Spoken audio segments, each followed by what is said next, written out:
National Weather Service denies accusations that its blizzard forecast this week were intentionally misleading. On Monday, before the storm hit, the agency forecasted up to 1.5 feet of snow in New York City. Only 7.6 inches actually fell. Up to 12 inches was projected in Boston, but only 6.6 hit the ground. And the forecast called for up to 8 inches in Washington, but the capital only got 3. The National Weather Service admits some of its models showed less snowfall. The agency says it kept predictions high because it worried a dramatic change in the snowfall forecast could produce an unwelcome result of less readiness and vigilance. David Begnaud is in Binghamton, New York, which did get a record amount of snow. David, good morning.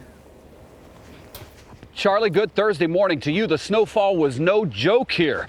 31 inches, maybe some change. Look, this is much of the story across central New York, and people here are not shocked by it, right? It happens here. But as you get to the larger population areas, places like New York City, the storm was not what people were expecting because it's not what they were told. And that has led many people to ask, so what happened with those weather forecasts?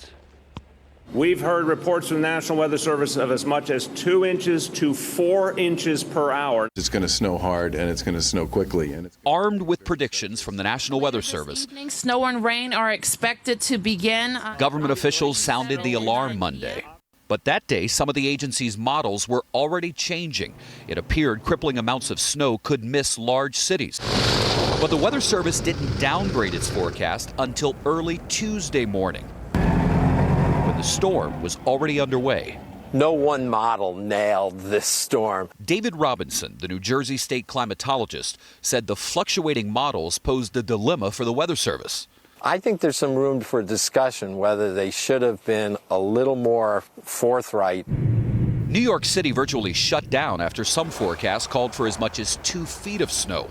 The storm dumped only about 8 inches. The lost business and productivity in the Northeast cost $2 to $3 billion, according to Moody's Analytics. A spokesman for New York City Mayor Bill de Blasio told CBS This Morning, "We always want the most accurate, timely information possible. There's no telling whether our tactics would have changed."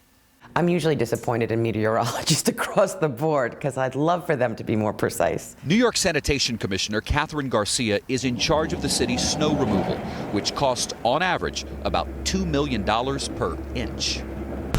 Garcia insists her response would have been similar, whether the forecast called for 8 inches or 24. New Jersey's governor couldn't hide his frustration after he says he had to move equipment to another part of the state based on a change in the forecast. I've had my fill after 7.5 years of National Weather Service, to tell you the truth. Look, weather forecasting isn't easy. I'm glad I don't do it. And nor'easters are especially tricky to predict. Gayle, you remember 2015. Remember that blizzard that was coming, that nor'easter? They shut the city down, everything. It was an epic response. And the storm turned out to be a dud. I do remember that. We all remember that. I also know you ain't riding that bike anytime soon, but it's always good to see you, David Begnaud. No, the bike's staying right here. Yes, right here. Thank you very much. At least you found yourself a seat. There you Park go. yourself. There you go.